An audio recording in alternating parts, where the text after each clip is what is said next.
this being the last meeting of this series, I would like to take this opportunity to thank the dear brethren, the assembly elders who have called me and given me an opportunity and all the fellowship that they have shown.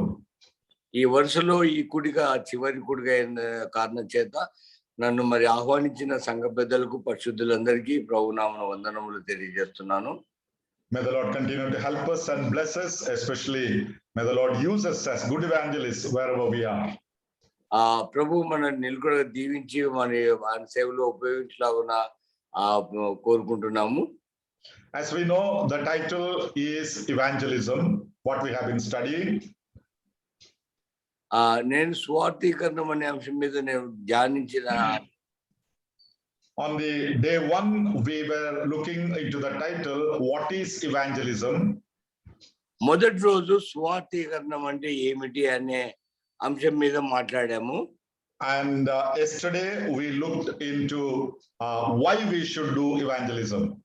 నిన్నటి దినమున మనం స్వార్థ ఎందుకు చెప్పాలి అనే మాట మనం గమనించాము. And to conclude this series of studies, today we will look under the title, how to do evangelism.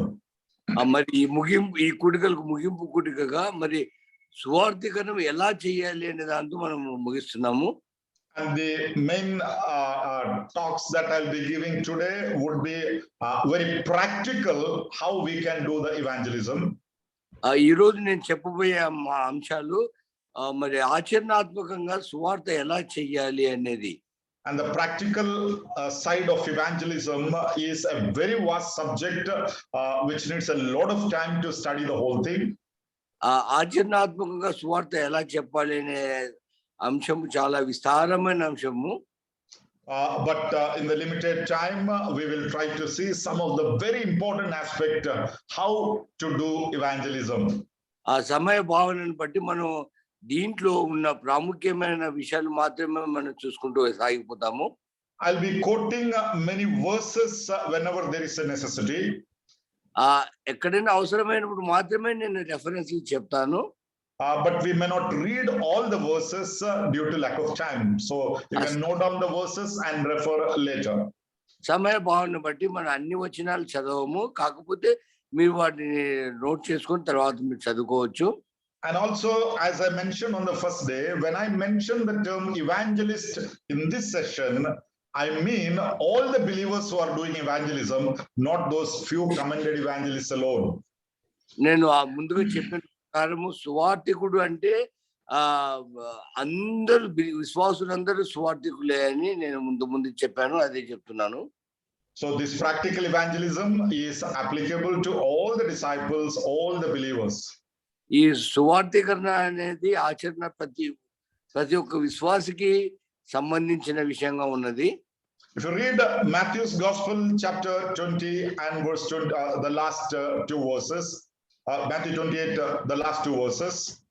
మత్తయి సువార్త 28వ అధ్యాయం చివరి 2 వచనాలు చదివినప్పుడు the Lord Jesus says, go and make disciples of all nations. సర్వ సృష్టికి వెళ్ళి సమస్త జనులను శిష్యులుగా చేయుడి అని ప్రభువైన యేసుక్రీస్తు వారు శిష్యులతో చెప్పారు. In Mark's Gospel chapter 16 and verse 15, we saw the Lord Jesus said, go and preach the gospel to every creature. Marks వార్త 16వ అధ్యాయం 15వ వచనంలో ప్రభువైన యేసుక్రీస్తు సర్వ సృష్టికి వెళ్ళి సువార్త ప్రకటించుడి అని చెప్పారు. And we usually call these as the Great Commission given by the Lord.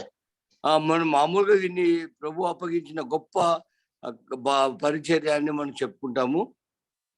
And in Great Commission, there are two levels or two areas that is primarily involved. ఈ గొప్ప పరిచర్యను అమలు పరచడంలో 2 ప్రాథమిక విషయాలు ఉన్నాయి. Primarily evangelism or preaching the gospel. ప్రాథమికంగా స్వార్థీకరణం అంటే స్వార్థ చెప్పడము. And then that continues to making disciples. అది తర్వాత శిష్యులుగా చేయడం అనే దాంట్లో కొనసాగేదిగా ఉంటున్నది. So the whole Great Commission consists both these things, and it ends only when you disciple a person.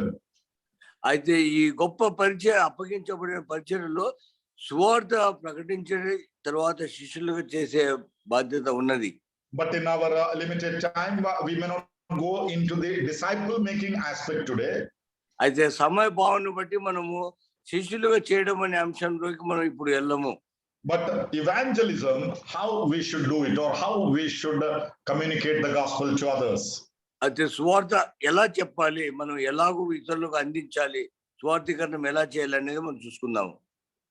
The first factor I want to share here in this aspect, how to do evangelism.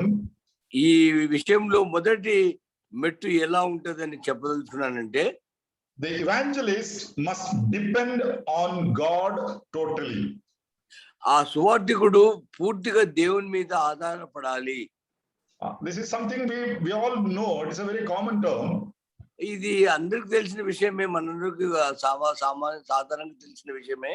But always make sure this is the first step. Depend on God a lot. అయితే ఈ మొదటి మెట్టు ఏమిటంటే దేవుని మీద ఆధారపడడం అనేది ముఖ్యమైన అవసరంగా ఉన్నది.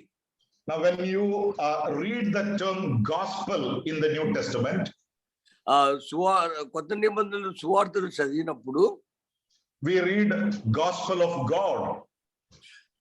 Sorry We read phrases like gospel of God. సువార్తలో చదివినప్పుడు దేవుని సువార్త అనే పదము మనకు కనబడుతూ ఉంటున్నది. And sometimes the gospel of our Lord Jesus Christ.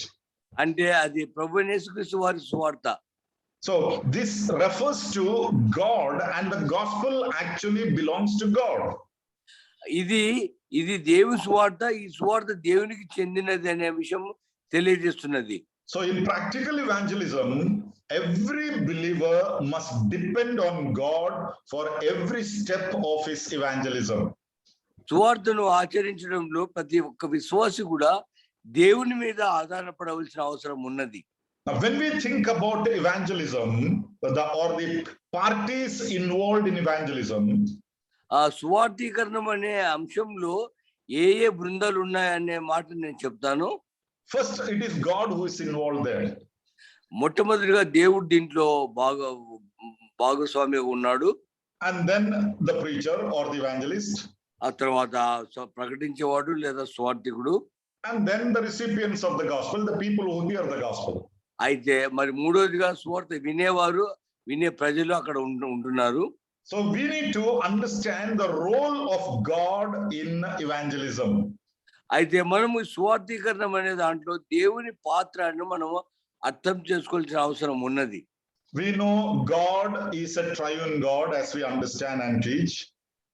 మనము ప్రకటిస్తున్నట్లుగా అర్థం చేస్తున్నట్లుగా మనకందరికీ తెలుసు దేవుడు త్రిత్వమై ఉన్నాడు.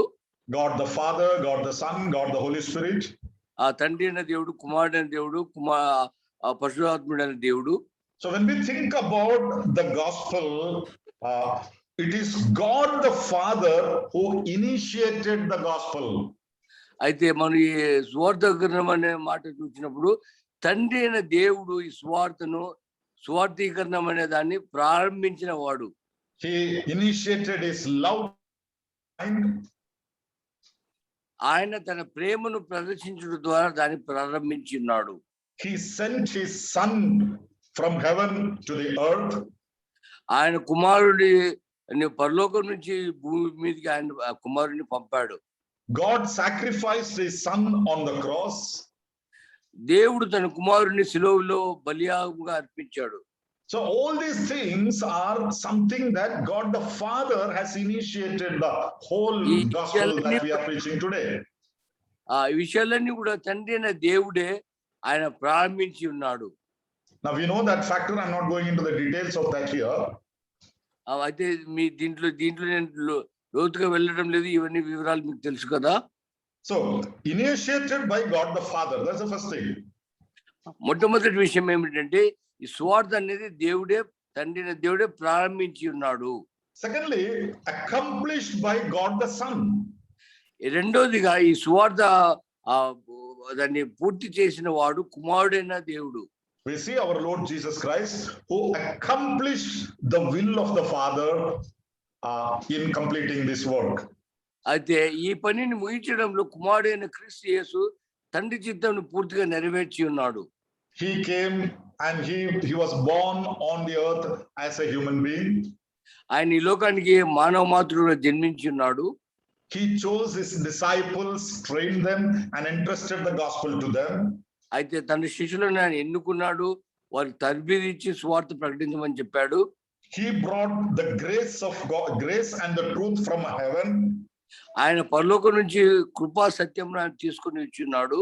He fulfilled all the requirements of the law. మరి ధర్మశాస్త్రం యొక్క పూర్తిగా ఆయన నెరవేర్చి ఉన్నాడు. He died, he rose, and he entrusted the Great Commission to the disciples. ఆయన చనిపోయాడు, తిరిగి లేచాడు. మరి ఈ గొప్ప స్వార్థీకరణ పరిచయ శిష్యులకు అప్పగించి ఉన్నాడు. That is why we say accomplished by God the Son. అందుకనే ఈ స్వార్థ ప్రక్రియ అనేది కుమారుడైన దేవుడు క్రీస్తు ద్వారా పూర్తి చేయబడి ఉన్నది. And thirdly, మూడోదిగా executed by the Holy Spirit. మరి పరిశుద్ధాత్ముడి ద్వారా అది అమలు పరచబడి ఉన్నది. It is executed by the Holy Spirit, who is God. పరిశుద్ధాత్ముడు దాన్ని అమలు పరిచి ఉన్నాడు. So God the Father initiated, తండ్రి అయిన దేవుడు ప్రారంభించాడు, God the Son accomplished. కుమారుడైన క్రీస్తు దాన్ని పూర్తి చేశాడు. Those two things are completed. ఆ రెండు విషయాలు పూర్తి అయిపోయినాయి. And today, this is being executed by the Holy Spirit. The evangelism is executed by the Holy Spirit, who is in us, with us. మరి ఈ రోజు పరిశుద్ధాత్ముడు మనలో ఉన్నాడు, మనతో ఉన్నాడు. ఆయన దాని స్వార్థీకరణం అనేది అమలు పరుస్తూనే ఉన్నాడు. So when I say an evangelist should depend on God totally, నేను స్వార్థికుడు దేవుని మీద పూర్తిగా ఆధారపడాలని చెప్పినప్పుడు he should more specifically depend on the Holy Spirit, who is executing all this ministry through us. అయితే అతను పూర్తిగా పరిశుద్ధాత్ముడి మీద ఆధారపడాలి. ఎందుకంటే పరిశుద్ధాత్ముడే ఈ విషయంలో సహాయం చేసేవాడుగా ఉంటున్నాడు. I'll just read out the list of some of the works of the Holy Spirit in evangelism. మరి స్వార్థీకరణం అనే పనిలో భాగంలో పరిశుద్ధాత్ముడు చేసే పనులు నేను ఆ పట్టి చెప్పగలను. If you are writing down, you can write down the references, but I will not be reading all those things due to lack of time. అయితే మీరు సమయ భావన బట్టి నేను అన్ని చెప్పలేను, మీరు రాసుకోవచ్చు, చెప్తున్నాను. Number one, Holy Spirit convinces man of his sin. మొట్టమొదటిగా పరిశుద్ధాత్ముడు పాపిన మానవుని ఒప్పింపజేసేవాడుగా ఉన్నాడు. John's Gospel, chapter 16, verse 8 and 9. యోహాను సువార్త 16వ అధ్యాయము 8-9 వచనాల్లో. Acts chapter 2, verse 37 to 41. అపోస్తుల కార్యం 2వ అధ్యాయము 36 నుంచి 40 వచనాల వరకు. Acts chapter 16, verse 14. అపోస్తుల కార్యం 16వ అధ్యాయము 14వ వచనము. So all these verse proves Holy Spirit convinces man of his sin. అయితే ఈ వచనాలన్నింటిలో పరిశుద్ధాత్ముడు మానవుడిని తన పాపాన్ని గురించి ఒప్పింపజేసేవాడుగా ఉన్నాడు. So evangelists always remember, it is not your vocabulary, your language, your grammar that is convicting the people, but the Holy Spirit only can convict the people.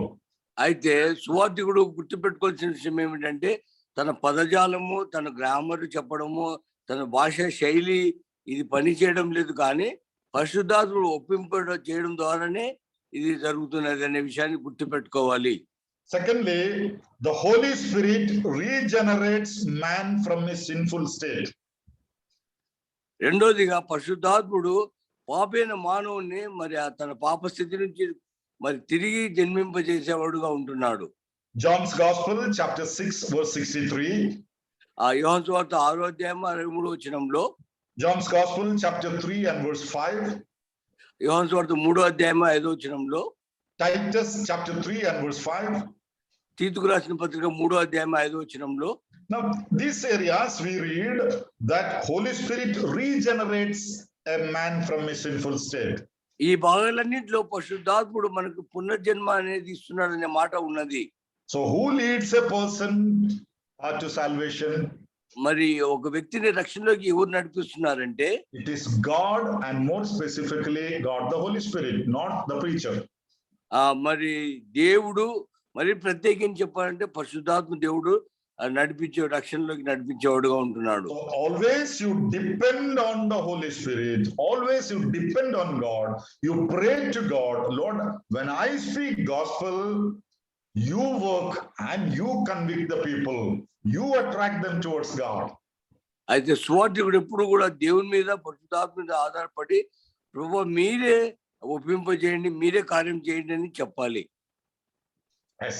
So always depend on God, because the gospel belongs to God, initiated by God, accomplished by God, being executed by God. You and me are only instruments in the hands of God. సువార్థికుడు ఎల్లప్పుడూ దేవుని మీద ఆధారపడాలి. ఎందుకంటే దేవుడే దాన్ని ప్రారంభించినాడు, దేవుడే కొనసాగించేవాడు, దేవుడే దాన్ని పూర్తి చేసేవాడు ఉంటున్నాడు. నువ్వు నేను మాత్రం కేవలం మాధ్యమంగా మనం ఉంటున్నాము. Evangelism is a subject taught in the Bible schools. సువార్థీకరణం అనేది బైబిల్ స్కూళ్ళలో బోధించబడుతున్నది. There are tons of books written on evangelism. సువార్థీకరణం ఎలా చేయాలనే దాని మీద అనేక టన్నుల పుస్తకాలు రాయబడ్డాయి. You may write a thesis and get a PhD on evangelism. దీని మీద థీసిస్ రాసి ఎవాంజలిజం మీద ఒక PhD పొందవచ్చు. But remember, it is not those things that actually works. They are only instruments or tools, but God has to work. గుర్తుపెట్టుకోండి, ఇవన్నీ కూడా పనిచేసి కావు కానీ కేవలం ఈ పరికరాలు మాత్రమే, దేవుడే పనిచేసేవాడుగా ఉంటున్నాడు అనే విషయం గుర్తుపెట్టుకోవాల్సిందిగా ఉన్నది. So the number one fact about how to do evangelism, evangelist must depend on God totally. మొదటి ముఖ్యమైన అంశం ఏమంటే సువార్థికుడు దేవుని మీద పూర్తిగా ఆధారపడి ఉండాలి. If you are educated, if you have a degree, if you have a seminary degree, or if you have some knowledge, it is good. Definitely it is useful and handy. Nothing wrong in that. నువ్వు బాగా చదువుకున్నవాడు అయితే, నీకు seminary degree ఉన్నట్లయితే మంచిదే, అవన్నీ ఉపయోగమే. But God is able to use even the unschooled people. అయితే గుర్తుపెట్టుకోండి, దేవుడు ఏం చదవని వాడిని కూడా దేవుడు వాడుకోగలడు. What did people call Peter? పేతురు గురించి ప్రజలు ఏమన్నారో తెలుసా? He is unschooled man. That is what people told about him. చదువురాని వాడు అని అన్నారు. But one preaching, 3,000, more than 3,000 people turned to the Lord. అయితే ఒక ప్రసంగంలో 3,000 మంది ప్రభువుని నమ్ముకున్నారు. So that is what God can do when you depend on God. మరి దేవుని మీద ఆధారపడగలిగితే దేవుడు అలాంటి కార్యాలు చేయగలడు. So let me come to the second factor about practical evangelism. మరి సువార్థీకరణం అనే ఆచరణలో రెండవ అంశాన్ని నేను చెప్తాను ఇప్పుడు. Evangelist must recognize his calling for evangelism. సువార్థికుడు సువార్త కొరకు తనకు వచ్చిన పిలుపును గుర్తించాలి. Now God has given a calling to every believer. దేవుడు ప్రతి విశ్వాసికి ఒక పిలుపు ఇచ్చి ఉంటున్నాడు. And the responsibility of evangelism is a stewardship that God has given into your hand. మరి సువార్త చెప్పడం అనే బాధ్యత ఇచ్చినప్పుడు ఆ విశ్వాసి గుర్తించాలి దాన్ని. So evangelism or gospel that you have, it's a stewardship that God has entrusted into your hand. సువార్థీకరణం అనేది దేవుడు అప్పగించిన గృహ నిర్వాహకత్వం అని మనం గుర్తించాలి. If you read 1 Corinthians chapter 4 and verse 1, కొరింథీయులకు రాసిన మొదటి పత్రిక 4వ అధ్యాయం 6వ వచనం చదివినట్లయితే Paul tells like this here. సరే, Paul says, పౌలు ఇలా అంటున్నాడు, let a man so consider us as servants of Christ and stewards of the mysteries of God. మరి ఆ మనుషుడు మరి ఆ దేవుని సేవకులమని, మరి దేవుని గృహ నిర్వాహకత్వంలో మనం అప్పగించబడిన మనుషులు మమ్మల్ని గుర్తించవాలని చెప్తున్నాడు. Yeah, he says, you consider us as the servants of Christ and the stewards of the mysteries of God. మీరు మమ్మల్ని క్రీస్తు సేవకులమని, దేవుని యొక్క మర్మములను బయలుపరచడంలో అప్పగించబడిన గృహ నిర్వాహకులని మీరు గుర్తించాలని పౌలు చెప్తున్నాడు. You are a steward and evangelism is a stewardship that God has committed into your hand. సువార్థీకరణం అనేది గృహ నిర్వాహకత్వము. దేవుడు ఈ గృహ నిర్వాహకత్వం నీకు అప్పగించి ఉన్నాడు. And when we see God has given different responsibilities or different role to different people. మనం చూస్తున్నాము దేవుడు ఆయా ప్రజలకు ఆయా బాధ్యతలు ఆయన అప్పగించి ఉంటున్నాడు. Evangelism is not just preaching from a pulpit. సువార్థీకరణం అనేది ఒక పులిపిట్ నుంచి ప్రసంగించడం మాత్రమే కాదు. It is a teamwork. Sorry, It is a teamwork. ఇది మన బృందంగా కలిసి చేయవలసిన పని. If you think of your road transport corporation bus in your state, మీ రాష్ట్రంలో ఉన్న రోడ్ ట్రాన్స్పోర్ట్ కార్పొరేషన్ ఆలోచన చేసినట్లయితే, you see the buses flying on the highways. Buses మరి హైవేలలో పోవడం చూస్తున్నాము. How is it going forward? అవి ముందుకు ఎలా పోతున్నాయంటే, you see one person sitting at the steering and he is driving it. మరి ఒక వ్యక్తి అక్కడ కూర్చొని దాన్ని డ్రైవ్ చేసి స్టీరింగ్ తన చేతులు తీసుకుని నడుపుతున్నాడు. And everybody sees him. ప్రతి ఒక్కరు ఆయన మీద ఆధారపడి ఉన్నారు. And we think he is the man who is driving it. అయితే ఆయన అనుకుంటాడు నేనే ఈ బండి నడిపిస్తున్నాను అనుకుంటున్నాడు. All praises to him, all glory to him, because he is doing an excellent job. ఘనత మహిమ అంత క్రెడిట్ అంతా ఆయనకి, ఎందుకంటే ఆయన ఆ బండి నడిపించడం ద్వారా శ్రేష్టమైన పని చేస్తున్నాడు. But do you know how many people are there behind him? అయితే తెలుసా ఆయన వెనుకల ఎంతమంది వ్యక్తులు ఉన్నారనే విషయము. Each day, how many people have to work on that in the workshop and in the garage and in making it fit to run on the road? అయితే ఆ బండి బస్సు అలా నడవడానికి కొరకు వర్క్ షాప్ లో ఎంతమంది పని చేస్తున్నారు, అలాగున మరి బస్సు రోడ్డు మీద చక్కగా పోగలుగుతున్నది. If they don't do the work behind, tomorrow when the driver comes and sits and holds the steering, it won't go forward. అయితే వీళ్ళందరూ వాళ్ళ పని చక్కగా నిర్వహించకపోయినట్లయితే రేపొద్దున బస్సు డ్రైవర్ రోడ్డు మీద దాన్ని నడపలేడు.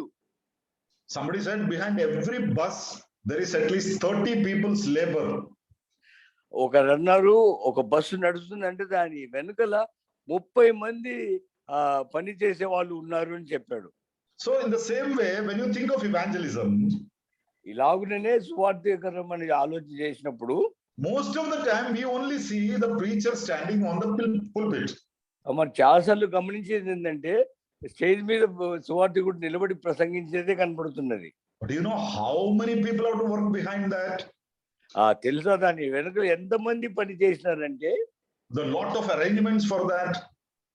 ఇదంతా ఏర్పాటు చేయడానికి అనేక పనులు ఉన్నాయి. The financial contribution to that. మరి ఆర్థిక సంబంధమైన సిద్ధపాటు ఉన్నది దానికి. Writing and publishing literatures for that. దానికి మరి పత్రికలు రాసి ముద్రించడం పని ఉన్నది. Providing conveyance for that. మరి దానికి రాకపోగలకు ఏర్పాటు చేయాలి. And the list goes on and on. ఇలాగ పట్టింగా పొడుగుగా పోతూనే ఉంటది. So they are all contributing to the evangelism in one way or other. వీళ్ళందరూ కూడా ఒక రకంగా పరోక్షంగా సువార్త అనే పనికి వీళ్ళందరూ పని చేస్తున్నారు. So if you believe distributing tracts is gospel work, మీరు మరి సువార్త పత్రికలు పంచడం అనేది దేవుని పని అని నమ్మినట్లయితే, you also have to believe printing tracts is also a gospel work. Otherwise you cannot distribute. అయితే మరి కరపత్రిక ముద్రించడం కూడా పని అనేదే, లేకపోతే నీ కరపత్రిక సువార్త జరగదు. So what is your role? Understand that. అయితే నీ పాత్ర ఏమిటి దాన్ని నువ్వు అర్థం చేసుకో. That is why I said evangelist must recognize his calling to evangelism. What is your role? You may not be a preacher all the time. సువార్థికుడు మరి తన పాత్ర ఏమిటో గుర్తించాలి. నువ్వు అన్నిసార్లు నువ్వు స్టేజ్ మీద చెప్పే ప్రసంగికుడు కాకపోవచ్చు. In 1 Corinthians chapter 12 and verse 11 we see everybody are not given the same gift. కొరింథీయులకు రాసిన మొదటి పత్రిక 12:12 ప్రతి ఒక్కరి అందరికీ ఒకే వరం ఇవ్వబడలేదు. And we also see evangelism is not by words alone, but also your life communicates the message. సువార్త చెప్పడం అనేది కేవలం పదజాలంతో ఉండింది కాదు కానీ నీ జీవితం ఎలా ఉన్నది అనేది నీ జీవితం కూడా సువార్త చెప్పగలదు. So Philippians chapter 1 and verse 27 says, ఫిలిప్పీయులకు రాసిన పత్రిక 1:27 వచనంలో ఎలా ఉన్నది, conduct yourself in a manner worthy of the gospel. మరి సువార్తకు తగినట్టుగా మీరు నడుచుకున్నది అని చెప్తున్నాడు. So that is the second factor. Evangelist must recognize his calling for evangelism. మొట్టమొదటి విషయం ఏమిటంటే సువార్థికుడు తనకు ఇవ్వబడిన పిలుపును అర్థం చేసుకోవాలి. So what is the area that you are called, and identify that and get involved in that. నువ్వు ఏ భాగంలో పిలువబడ్డావో దాన్ని గుర్తించి దాన్ని అర్థం చేసుకోవాలి. If you are a preacher, preach the gospel. సువార్థికులు మరి సువార్త ప్రకటిస్తారు. If you are a teacher, teach the word. నువ్వు బోధించబడితే నువ్వు దాన్ని బోధించాలి. If you are gifted in writing tracts or literature, do that job. ఒకవేళ కరపత్రిక రాయడంలో నీకు వరం ఉన్నట్లయితే ఆ పని చేయండి. If you are called to supply the resources for the ministry, do that job. అయితే ఈ పరిచర్యకు అన్నిటికీ కావాల్సిన వనరులు నువ్వు అందించగలవాడైతే నువ్వు ఆ పని చెయ్యి. So do only the job for which you have been called. Otherwise you will be a failure. అయితే నీకు అప్పగించబడిన పని అర్థం చేసుకొని దాన్ని నిర్వర్తించు, లేదంటే నువ్వు విఫలుడు అయ్యేవాడుగా ఉంటున్నావు. So that is very, very important in understanding evangelism. సువార్త ఎలా చేయాలని అర్థం చేసుకోవడంలో ఈ భాగం చాలా ముఖ్యమైన విషయము. Now let me come to the third area of practical evangelism. మరి సువార్థీకరణం ఎలా చేయాలనే దాంట్లో మూడో మాట నేను చెప్పనండి. Evangelists must accept the people as God sees them. సువార్థికుడు తన ఎదురుకు వచ్చిన ప్రజలను దేవుడే పంపాడని అంగీకరించాలి. When you you present the gospel to a person, or when you see that person, మరి నువ్వు ఒక వ్యక్తికి సువార్త అందించినప్పుడు ఆ వ్యక్తిని నువ్వు చూచినప్పుడు what is your attitude? మరి ఆ వ్యక్తి పట్ల నీ వైఖరి ఎట్లా ఉన్నది? Oh, I am a saint, he is a sinner. నేను పరిశుద్ధుడును, ఈయుడు పాపి. Is it how you look at him? ఇలా నువ్వు చూస్తున్నావా? Oh, I am a Telugu, he is a Marathi. నేను తెలుగు అని, ఆయన మరాఠీ వాడు. I am a Malayali, he is a Tamil. నేను మలయాళీని, అతను తమిళను. Now what is attitude? How do we look at people when we go for evangelism? మరి నువ్వు సువార్తకు పోయినప్పుడు ప్రజల వైపు నీ వైఖరి ఎలా ఉన్నది? So let me tell you, evangelists must accept the people as God sees them. సువార్థికుడు తన ఎదురుకు వచ్చిన ప్రజలను దేవుడు ఎలా చూస్తున్నాడో అలా చూడాలి. So if you are going to evangelize a person or share the gospel to a person, ఒక వ్యక్తికి నువ్వు సువార్త అందించినప్పుడు don't think, what do I think about him? అతని గురించి నేను ఏమని అనుకుంటున్నానని అంటే, but rather think, what does God think about him? దానికి బదులుగా దేవుడు అతని విషయమే ఏం ఆలోచిస్తున్నాడని ఆలోచి. You know, we have a beautiful example in the book of Acts chapter 10. మనకు తెలుసు అపోస్తలుల కార్యం 10వ అధ్యాయంలో ఒక సుందరమైన ఉదాహరణ ఉన్నది. Acts chapter 10 verse 14 and 15. అపోస్తలుల కార్యం 10వ అధ్యాయము 14-15 వచనాల్లో, before the Lord sent Peter to the house of Cornelius. We know that history. దేవుడు పేతురును కొర్నేలి ఇంటికి పంపక ముందు జరిగిన సంగతి మనకు తెలుసు కదా. And Peter as a Jew had a lot of problem in going to the house of a Gentile Cornelius. పేతురు యూదుడు కనుక మరి అన్యుడైన కొర్నేలి ఇంటికి పోవడానికి ఆయనకి చాలా సమస్యలు ఉన్నాయి. So the Lord gave him a vision. అందుకనే దేవుడు దానికి ఒక దర్శనం ఇచ్చాడు. And all unclean animals, and the Lord asked, rise up and eat. అనేకమైన అపవిత్రమైన జంతువులు చూపించి నువ్వు లేచి వాటిని చంపుకొని తిను అని చెప్పాడు. So in Acts chapter 10 verse 14 and 15, అపోస్తలుల కార్యం 10వ అధ్యాయం 14-15 వచనాల్లో we see Peter's reply and God's response. మరి పేతురు యొక్క జవాబు, మరి దేవుడు దానికి ఇచ్చిన స్పందన మనం అక్కడ చూస్తున్నాము. But Peter said, not so, Lord, for I have never eaten anything common or unclean. పేతురు అన్నాడు, అలాగూ వద్దు ప్రభువా, నేను నిషిద్ధమైనది ఎప్పుడు నేను తినలేదు అని చెప్తున్నాడు. And the voice spoke to him again the second time and said, what God has cleansed, you must not call common. మరి మన స్వరం రెండోసారి వచ్చింది, దేవుడు పరిశుద్ధంగా చేసిన దాన్ని నువ్వు అపవిత్రంగా చేయవద్దు అని రెండోసారి స్వరం వచ్చింది. See, in India, we are all very much culture oriented people. మన దేశంలో మనకు అనేకమైన సాంస్కృతికమైన విషయాల మీద ఆధారపడి ఉన్నాము. Each state, each language, each tribe have got their own cultures. ప్రతి రాష్ట్రం, ప్రతి భాష వారి వారి కల్చర్లు ఉన్నాయి. We are so much prejudiced and we look at people according to our prejudice. అయితే మనకున్న ముందుగానే ఉన్న షరతులను బట్టి అదే దృక్పథంతో ప్రజలను మనం చూసే వరంగా ఉంటున్నాం. We don't look at people as human beings. We look at them by caste, by tribe, by religion, by color, by language. అయితే మనం మానవులుగా అని చూడకుండా కులము, మరి మతము, మరి రంగు, ఇలాంటి భేద భావమును మనం కలిగి చూస్తుంటున్నాము. But how does God look at them? అయితే దేవుడు వారిని ఎలా చూస్తున్నాడంటే, God so loved the world. దేవుడు లోకమును ఎంతో ప్రేమించెను. That means everybody in the world, no matter who he is, where he is, what is culture, what is his language, what is his color, no matter, God loved everybody. మరి ప్రపంచంలో ఉన్న ప్రతి ఒక్కరూ వాళ్ళ కులం ఏమన్నా కానీ, మతం ఏమన్నా కానీ, వాళ్ళ సంస్కృతి ఏమన్నా కానీ దేవుడు వారిని ప్రేమిస్తున్నాడు. We see a lot of difference when you go to, if you travel to so many states in our country, we will see how people are different in their practices. మన దేశంలో ఆయా రాష్ట్రాలు మనం దర్శించినప్పుడు ఆయా ప్రజలు ఆయా సంస్కృతులతో విభిన్నమైన పద్ధతులు ఎలా ఉన్నారో మనం చూస్తుంటున్నాము. Sometimes our prejudice mind may not allow us even to associate with them, talk to them. మనకున్న సంస్కృతిని బట్టి ఒక్కోసారి వాళ్ళతో మాట్లాడడానికి కూడా మనం ఇష్టపడము. You cannot be an effective evangelist if that is your attitude. నీ వైఖరి అలా ఉన్నట్లయితే నువ్వు ప్రభావవంతంగా సువార్త ప్రకటింపజాలవు. You just look at him and say, God loved him. నువ్వు ఎలా చూడాలంటే దేవుడు అతన్ని ప్రేమించాడు అని చూడాలి. God sent his son to die for him. దేవుడు తన కుమారుని అతని కొరకు చనిపోవడానికి పంపాడు. God loved him as much as he loved me. దేవుడు నన్ను ఎంత ప్రేమించాడో అంతనే అతను కూడా ప్రేమించాడు.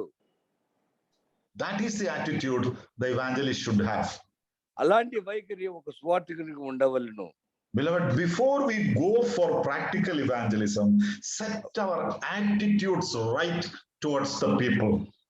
ప్రియమైన వాళ్ళరా, సువార్తీకరణం అనే దాంట్లో పోవడానికి ముందు మన వైఖరిని సరి చేసుకుందాము.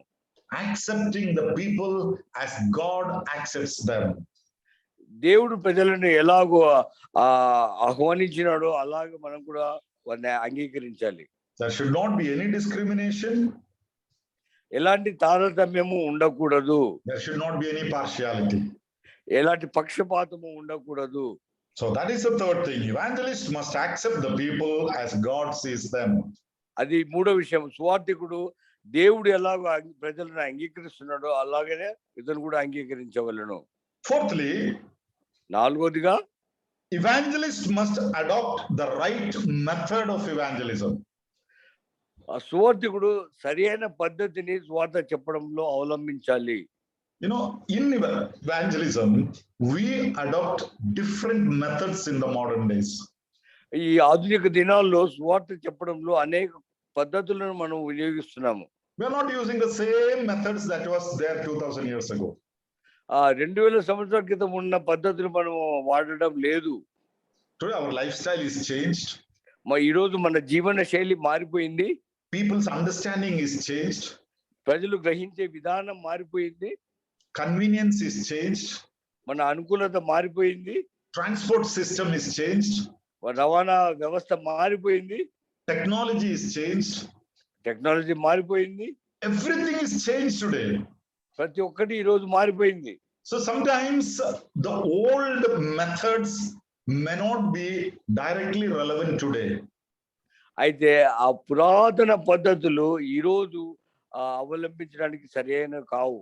So the evangelist must adopt the right method of evangelism. సువార్తికుడు సరైన పద్ధతిని సువార్తలో ఆచరించాలి. So when you do evangelism or adopt a evangelistic method, there is a standing principle. నువ్వు సువార్త ప్రకటించేటప్పుడు వెళ్ళినప్పుడు ఇక్కడ కొన్ని ఖచ్చితమైన హెచ్చరికలు ఇక్కడ ఉన్నాయి. Always remember the standing principle in evangelism. మరి సువార్త ప్రకటించడంలో స్థిరపరచబడిన నియమాలు అనేవి ఉన్నాయనే విషయం గుర్తుపెట్టుకోండి. Methods vary, but message is constant. పద్ధతులు మారొచ్చు కానీ దాంట్లో ఉన్న సందేశము నిలకడగా స్థిరంగా ఉండేది ఉన్నది. So this is the this is the standing principle in evangelism. Always remember that. గుర్తుపెట్టుకోండి, సువార్త ప్రకటనలో అనేది ఇది ఖచ్చితమైన నియమము ఎప్పుడు ఉండేదే. Methods vary, methods change, but message is constant. It never changes. పద్ధతులు మారొచ్చు కానీ సందేశం మాత్రం ఒకటే ఉంటది, అది ఎప్పుడు మారదు. When you go to some places, you know, your dressing matters there. ఒకవేళ కొన్ని ప్రదేశాలకు నువ్వు పోయినప్పుడు నువ్వు వేసుకున్న వస్త్రధారణ అక్కడ పనిచేస్తున్నది. Your food habits matters there. నీ భోజన అలవాట్లు అక్కడ పనిచేస్తున్నాయి. Some places, you know, I mean, we are so much different in our cultures. So we have to change the method suiting them. మన దేశంలో విభిన్న సంస్కృతులు ఉన్నాయి కనుక అవసరాన్ని బట్టి మన పద్ధతులు మనం మార్చుకోవాలి. You remember Paul saying, I become all things to all men. మీకు గుర్తుంది కదా, పౌలు అందరికీ అందరి వాడిగా ఉన్నాను అనే మాట ఉన్నది కదా. To the Jew I become like a Jew, to the Greek I become like a Greek. మరి యూదులకు యూదుడుగాను గ్రీకులకు గ్రీకు వాడిగాను ఉన్నాను. I change. నేను మారుతున్నాను. So that I may win them. నేను వాళ్ళని గెలుచు కొరకు. So my method of evangelism can change. Definitely it can change. There is no doubt. అయితే నా సువార్త చేసే పద్ధతి మారిపోవచ్చు. But the message is the same anywhere you go. అయితే సందేశము ఎక్కడన్నా పో, అదే సందేశం స్థిరంగా ఉండేదిగా ఉన్నది. So if you compromise on the message, then you are a failure in the gospel. ఒకవేళ సందేశంలో రాజీ పడినట్లయితే నువ్వు ఆ సువార్థీకరణలో నువ్వు విఫలుడైన వాడుగా ఉంటున్నావు. So whether I preach in Karnataka or I preach in Kerala, I preach in Telangana, Andhra, Maharashtra, well, my method may change, but it is the same message. నేను కర్ణాటకలో, తమిళనాడులో, మరి తెలంగాణలో, ఆంధ్రలో ఎక్కడ చెప్పినా కూడా నా పద్ధతి మారచ్చు కానీ నా సందేశం మారదు. So we need to change the method according to the need of the people. ప్రజల అవసరతను బట్టి మన చెప్పే విధానం మార్చుకోవాలి. The method varies, changes depending on the condition of the people. ఆ ప్రజల పరిస్థితిని బట్టి ఈ పద్ధతి మారుతూ ఉండవచ్చు. A lot of conditions are there. I have no time to explain all those things here. అనేక విషయాలు ఉన్నాయి, నేను అన్ని చెప్పడానికి సమయం లేదు. But let me just quote 3 examples from the scriptures. అయితే లేఖనాల్లోంచి 3 బాగా ఉదాహరణలు నేను చెప్తాను. One example, John's Gospel chapter 3 verse 1 to 21. ఒక ఉదాహరణ యోహాను సువార్త 3వ అధ్యాయం 1 నుంచి 21 వచనాల వరకు. There we see the Lord Jesus with Nicodemus. అక్కడ ప్రభువైన యేసుక్రీస్తు వారు నికోదేముతో ఉన్న విషయం మనం చూస్తున్నాము. Now who is this Nicodemus? మరి నికోదేము ఎవరంటే he is a highly learned man and a community leader. అతను బాగా నేర్చుకున్నవాడు, ఒక వర్గానికి నాయకుడుగా అతను ఉన్నాడు. So what was the Lord's approach to him? అయితే దేవుడు ప్రభు అతనితో ఎలా ఉందంటే it was I can say it was purely a philosophical approach. నేను అనుకుంటాను అది ఒక వేదాంత రూపంలో ఉంటదని నేను అంటున్నాను. Now he says unless a man is not born again, he cannot see the kingdom of God. అయితే అన్నాడు, ఒక వ్యక్తి మరి తిరిగి జన్మించితే కానీ దేవుని రాజ్యంలో ప్రవేశింపలేడని చెప్పాడు. And then how can a man go into the womb of his mother when he's old and then again be born? అప్పుడు అతను జవాబు ఏమిచ్చంటే, ఎలా ఒక పెద్ద ముసిరివాడైన మనిషి మళ్ళీ తిరిగి తల్లి గర్భంలో ఎలా ప్రవేశించగలరు అని చెప్తున్నాడు. Then the Lord says what is born of the flesh, what is born of the spirit, and it's all sounding very philosophical there. అయితే ప్రభు ఏమని చెప్పంటే శరీరం వల్ల పుట్టిన శరీరమే, ఆత్మ వల్ల పుట్టిన ఆత్మ అని అలా చెప్పుకుంటూ వెళ్ళాడు. But that is not the strategy he adopted with the Samaritan woman. అయితే ఇలాంటి పద్ధతి సమరయ స్త్రీతో అతను వాడలేదు. In John's Gospel, chapter 4, verse 1 to 26, we read the Lord Jesus with a Samaritan woman. మరి యోహాను సువార్త 4:1-20 వచనాల వరకు చూసినట్లయితే ప్రభునే సమరయ స్త్రీతో మాట్లాడేది చూస్తున్నాము. Who is the Samaritan woman? మరి ఈ సమరయ స్త్రీ ఎవరంటే, Who is this Samaritan woman? ఈ సమరయ స్త్రీ ఎవరంటే She is a woman looked down by the society. మరి ఆ సమరయ స్త్రీ Hello? సమాజం ద్వారా చిన్న చూపు చూడబడిన వ్యక్తి. You know about the Samaritan woman, all her stories. She had 5 husbands and she's living with another husband, another man who's not her husband, and lot of negative things about her. సమరయ స్త్రీ గురించి మీకు అందరూ తెలుసు కదా, ఆమె 5 పెనిమిటి ఉన్నవాడు పెనిమిటి కాదని అన్ని విషయాలు మీకు తెలుసును. And what is the approach that the Lord is doing? అయితే మరి ప్రభువైన యేసుక్రీస్తు ఆమెకు చెప్పే విధానం ఎలా ఉన్నదంటే, it's a simple contextual approach, just using that same context. అది అక్కడున్న సందర్భాన్ని వినియోగించి సామాన్యమైన విధంలో చెబుతున్నాడు. She came to draw water. He said, give me some water. ఆమె నీళ్లు తీసుకోవడానికి వచ్చింది, అయితే అప్పుడు నీళ్లు ఇవ్వమని అడిగాడు. And everything is about water there. అక్కడ అన్ని జరిగినవని నీళ్ళ గురించి మాటలు జరిగినాయి. And she understood the gospel. ఆమెకు సువార్త అర్థమైంది. Now we see another example in Acts chapter 8, verse 26 to 40. మరొక ఉదాహరణ అపోస్తలుల కార్యములు 8వ అధ్యాయము 26 నుంచి 40 వచనాల వరకు. Philip with the Ethiopian eunuch. మరి ఫిలిప్పు ఐథియోపియుడైన నపుంసకుడితో ఉన్నాడు. Now that is an extraordinary divine interference. అది ఎంతో అసాధారణమైన దైవికమైన సంఘటన అక్కడ చూస్తున్నాము. Now eunuch is a man of authority and in power.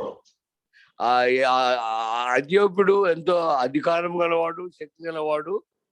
And he was reading the scriptures sitting in his chariot. అతని రథంలో కూర్చొని లేఖనాలు చదువుతూ ఉన్నాడు. So Philip understood he is a religious man, so he is reading the religious scriptures. ఫిలిప్పుకు అర్థమైందంటే అతను మత సంబంధ నాయకుడు, అందుకని మత పుస్తకం చదువుతున్నాడు అని అనుకున్నాడు. He used a religious approach there. అక్కడ మత సంబంధమైన పద్ధతిని అతను అవలంబించినాడు. So what I'm trying to say is, when you evangelize, you have to use different methods depending on the need of the people. నేను చెప్పదలుచుకున్నది ఏమంటే, నువ్వు సువార్తకు పోయినప్పుడు అక్కడున్న సందర్భాన్ని బట్టి నువ్వు నీ పద్ధతి నువ్వు అవలంబించాల్సిందిగా ఉన్నది. People psychologically differ. ప్రజలు మానసికంగా వేరువేరుగా ఉంటున్నారు. Social conditions differ. సాంఘిక పరిస్థితులు వేరువేరుగా ఉంటున్నాయి. Economic condition differs. ఆర్థిక పరిస్థితులు వేరుగా ఉంటున్నాయి. Political condition differs. రాజకీయ పరిస్థితులు వేరుగా ఉంటున్నాయి. Cultural condition differs.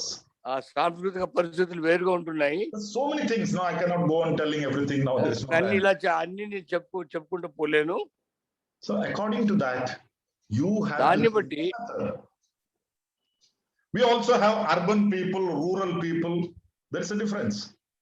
అయితే మనకు పట్టణ నివాసులు ఉన్నారు, పల్లెలో నివసించేవారు ఉన్నారు. వీరి తేడా ఉన్నది. We see literate people, illiterate people.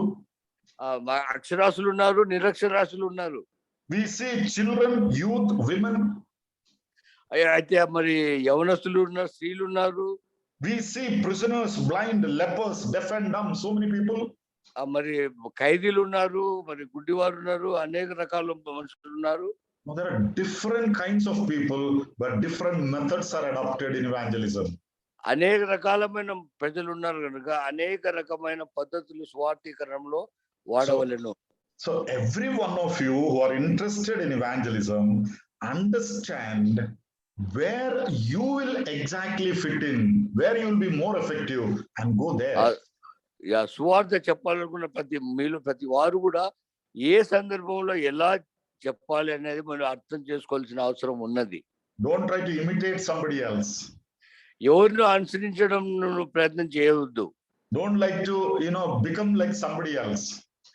ఏదో వ్యక్తిగా ఉండాలని అలా నటించొద్దు. You are a exclusive, specific creation of God for a very specific purpose, which nobody else can do. అయితే దేవుడు నిన్ను దేవుని చేత చేయబడిన ప్రత్యేకమైన వ్యక్తిగా ఒక ప్రత్యేకమైన పని కొరకు నువ్వు చేయబడ్డావు. So you are what you are. నువ్వు ఏమైనావో అదే ఉన్నావు. If you try to become like me, you may be a failure. నీవు నాలాగా ఉండాలని నువ్వు ప్రయత్నం చేసినట్లయితే అది విఫలం కావచ్చు. If I try to imitate you, I may be a failure. నేను నీలాగా ఉండాలని ప్రయత్నం చేసినట్లయితే నేను కూడా విఫలుడను కావచ్చు. Because God naturally has placed something in you which will be more effective. అయితే దేవుడు సహజ రీతిగానే నీలో కొన్ని పెట్టి ఉన్నాడు. దాన్ని బట్టి నువ్వు ఎంతో శక్తివంతంగా నువ్వు పని చేయవచ్చు. Okay, let me leave that. Let me come to the fifth aspect. The last thing with that I will close. నేను ఇప్పుడు 5వ మాట చెప్పి నేను ముగించనై ఉన్నాను. Evangelists must know the types of evangelism in practice.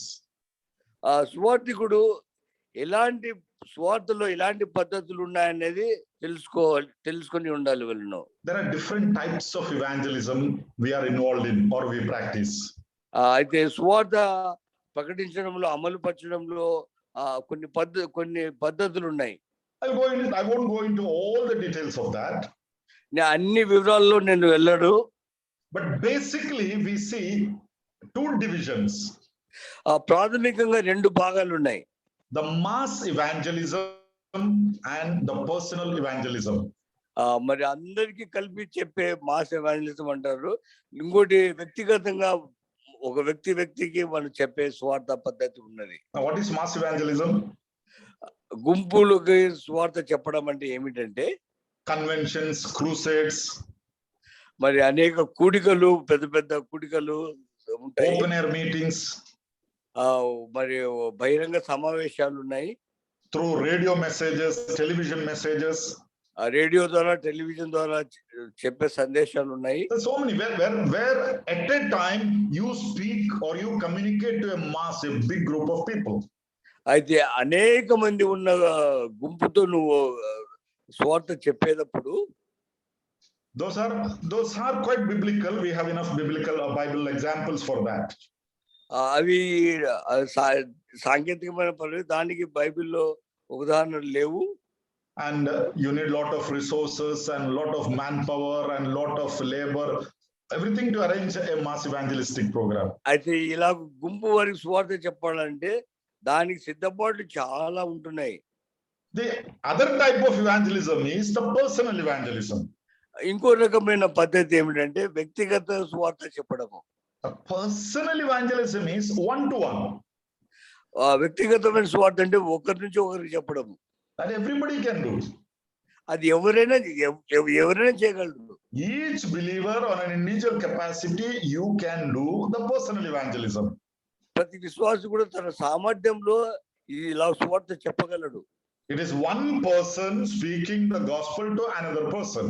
ఒక వ్యక్తి ఇంకొక వ్యక్తికి తన సామర్థ్యంలో స్వార్థ చెప్పడం. And this is very easy, much easier and a very effective mode of evangelism. ఇది అతి సులువైన పరిచర్య, మరి అది ప్రభావవంతమైన పరిచర్యగా ఉంటున్నది. When you see a person, ఒక వ్యక్తిని నువ్వు చూసినప్పుడు you definitely have a heart, a concern for him. అయితే ఆ వ్యక్తిని చూసినప్పుడు నీ హృదయంలో ఒక భావన, ఒక అనుభూతి నీకు రావాలి. You may not be able to directly come and tell him, believe in the Lord Jesus Christ, otherwise you'll go to hell. అయితే నువ్వు ఆ వ్యక్తికి నేరుగా నువ్వు యేసుక్రీస్తునందు విశ్వాసం లేకపోతే నువ్వు నరకానికి పోతావని నువ్వు చెప్పలేకపోవచ్చు. You have to approach that person, understand who he is, what is his response, and very slowly communicate the gospel to him. అయితే ఆ వ్యక్తిని నువ్వు చేరుకోవాలి, అతన్ని అర్థం చేసుకోవాలి, అతనికి ఎలా చెప్తే నువ్వు అర్థమవుతుంది అనేది నువ్వు గ్రహించాలి. You can do it with your friends. అది నీ స్నేహితుల మధ్య నువ్వు చేయవచ్చు. You can do it with your colleagues. నీ సహ ఉద్యోగుల మధ్య నువ్వు చేయవచ్చు. You can do it anywhere. నీ ఎక్కడైనా నువ్వు చేయవచ్చు. You can develop a friendship with the person and then slowly communicate the gospel to that person. ఆ వ్యక్తితో నువ్వు ముందు స్నేహితం చేయవచ్చు, దాన్ని అభివృద్ధి పరిచి తర్వాత స్వార్థ చెప్పవచ్చు. Sometimes it is difficult for us to straight tell the gospel in some of the context, some conditions. It is not practically possible. There's a lot of dangers. కొన్ని పరిస్థితులలో, కొన్ని సందర్భాలలో ఒక వ్యక్తికి నేరుగా సువార్త చెప్పడం అనేది అసాధ్యము. But to begin, you can become close to him as a friend. అయితే దాన్ని ప్రారంభించడానికి ముందు అతనితో స్నేహం చేసుకుందాం. And then you can show the difference in your life, in your practical life. అప్పుడు నీ జీవితంలో నీ జీవితంలో ఉన్న తేడాను ఆ వ్యక్తికి చూపించవచ్చు. You don't do many things that he does. అతను చేసే పనులన్నీ నువ్వు చేయకపోవచ్చు. You don't go to many places where he goes. అతను పోయే ప్రదేశాలన్నిటికీ నువ్వు పోవు. You don't see many things that he sees. అతను చూసే విషయాలన్నీ కూడా నువ్వు చూడవు. Then he will be naturally very, very curious to know, why are you like this? Why are you different? Why don't you do this? అలాంటప్పుడు ఆ సహజ రీతినే అతనికి నీ మీద ఆసక్తి వస్తుంది, ఎందుకు నువ్వు ఏమని చేయడం లేదు అని. Then you can tell your testimony, why I am different. This is the reason. అప్పుడు నువ్వు ఎందుకు ఇలా ఉన్నావని నీ సాక్ష్యాన్ని అతనికి నువ్వు పంచుకోవచ్చు. So your personal testimony is the great tool in personal evangelism. నీ వ్యక్తికి స్వార్థ చెప్పడంలో నీ వ్యక్తిగత సాక్ష్యము మంచి పరికరంగా ఉంటున్నది. You don't have to tell him, now you become a Christian. నువ్వు అతని క్రైస్తవుని కమ్మని నువ్వు చెప్పాల్సిన అవసరం లేదు. You tell him how you became a Christian. నీవు ఎలా క్రైస్తవుడైనావో నువ్వు అతనికి చెప్పు. And how happy you are, how peaceful you are. నువ్వు ఇప్పుడు ఎంత సంతోషంగా ఉన్నావో, ఎంత సమాధానంగా ఉన్నావో అది చెప్పు. And if it is God's will, God will work in his heart. You cannot change that person. అది దేవుని చిత్తం అయితే దేవుడు అతన్ని మార్చగలడు, నువ్వు అతన్ని మార్చలేవు. Yes. Always be ready to give an answer to the faith that you are holding when people ask you. నీ విశ్వాసం కారణమడుగు వారికి జవాబు చెప్పడానికి ఎల్లప్పుడూ సిద్ధపడి ఉండవలెను. Yes, beloved, let me conclude my words here. ప్రియమైన వాళ్ళారా, నా మాట నేను ఇక్కడ ముగించనేయండి. Yes, we saw few things how to do evangelism. సువార్త ఎలా చెప్పాలి? The first thing, depend on God. Lord, I want to do, but you give me the opportunity. దేవునితో చెప్పు, ప్రభా నేను చేయాలనుకుంటున్నాను, నాకు నువ్వు సాయం చేయని అడగాలి. And God will open the ways. And when you get the opportunity, start in whatever possible you can. And God will take you forward. దేవుడు అవకాశం ఇచ్చినప్పుడు ప్రారంభించి అది కొనసాగించు. Yes, let me conclude my words here. ఇక్కడ నేను నా మాటలు ముగించనండి. In the last 3 days, we saw what is evangelism. గత 3 దినాలుగా స్వార్థీకరణం అంటే ఏమిటి చూసాము. Why we should do evangelism. మనం ఎందుకు సువార్త చేయాలి అని చూసాము. And how we should do evangelism. మనం ఎలా సువార్త చెప్పాలి అనేది చూసాము. Only few things. There are lot of practical things that we need to learn. It's lifelong. We are learning by experience. ఇవి మొత్తం చాలా కొన్ని విషయాలు, కానీ మన జీవిత అంతం వరకు మనం నేర్చుకోవాల్సిన ఆచరణాత్మక విషయాలు అనేకమైన ఉన్నాయి. But if you are desirous, God will give you opportunity and use you for his glory. నీకు ఆశ ఉన్నట్లయితే దేవుడు నీకు అవకాశం ఇచ్చి ఆయన స్వార్థలో వాడుకోగలడు. To proclaim the gospel, you don't have to be a preacher from the pulpit. ఆ స్వార్థ ప్రకటించడానికి నువ్వు స్టేజ్ మీద చెప్పే ప్రసంగికుడుగా ఉండవలసిన అవసరం లేదు. To share the gospel, you don't have to be a theologian or a graduate. ఆ స్వార్థ పంచడానికి నువ్వు ఒక గ్రాడ్యుయేట్ గా లేకపోతే ఒక వేదాంత విద్య అభ్యసించిన వాడుగా ఉండవసరం లేదు. The least that you need is, I was a sinner, God saved me. That testimony is the beginning of everything. కేవలం కావాల్సిన షరతు ఏమిటంటే, నేను పాపిని, నేను రక్షణ పొందాను అనే విషయం నీకు ఆ విషయం గుర్తుండాలి. God's name be glorified. Thank you for being with me for the last 3 days. God bless you all. Amen. దేవుని మహిమపరచును గాక. మీరు 3 రోజులు నాతో ఉన్నందుకు వందనాలు. Thank you brother. You're welcome. Over to Joseph. Joseph. Yeah. Thank you, brother. Thank you very much for being with us for these 3 days, and we had a wonderful time. And we were thinking that this 3 days is not sufficient enough to to get the complete knowledge of the evangelism. But God willing, we will have another session so that we will get the complete picture of the evangelism. Hope God will make it in the days to come. Thank you, brother. Thank you very much. మన ప్రార్థన చేసుకొని కోడికి ముగించుకుందాం. ప్రసాద్ రెడ్డిపాలెం ప్రసాద్ గారు ప్రార్థన చేస్తారు.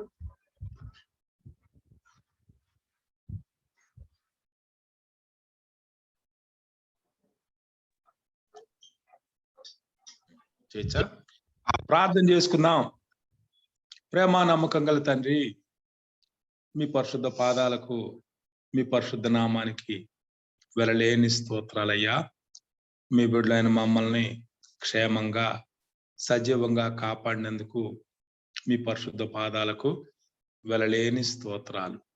మీరు మీ శిష్యులకి ఇచ్చినటువంటి గొప్ప ఆజ్ఞ, మీరు సర్వలోకానికి వెళ్ళి సర్వ సృష్టికి సువార్త ప్రకటించుడి, నమ్మి బాప్తిస్మం పొందినవాడు రక్షింపబడును, నమ్మని వానికి శిక్ష విధించబడును అని చెప్పారు.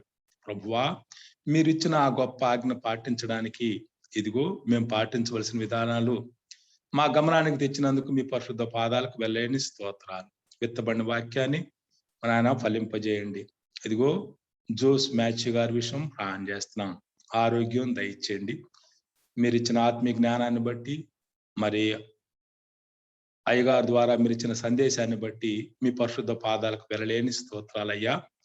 ఇదిగో మేము సువార్త పనిలో ఇష్టపడుతుండగా మీ సహాయం దయచేయమని, విత్తబడిన వాక్యాన్ని ఫలింపజేయమని, చేరు వచ్చిన మమ్మల్ని అందరినీ ఆశీర్వదించమని, మా కుటుంబాల్లో కొందరు నమ్ముకోవాలా, మా కుటుంబాల రక్షణకు అలంకరించమని, మరి నిర్వహించిన మీ బిడ్డలందరినీ దీవించమని, ఈ మా ప్రార్థన ఆలకించమని, 3 రోజుల్లో మీరు ఇచ్చిన సహాయాన్ని బట్టి స్తోత్రాలు చెల్లిస్తూ మా ప్రభువును మీ ప్రియ కుమారుడైన యేసుక్రీస్తు వారి పేరట స్తుతించి ప్రార్థించి అడిగి వేడుకొంచున్నాం మా తండ్రి, ఆమేన్. థ్యాంక్స్ అన్న, ప్రార్థించినందుకు వందనాలయ్యా. వందనాలు. Once again, we thank Brother Judge Matthew for being with us for these 3 days. Thank you, brother. Thank you, everybody. God bless you all.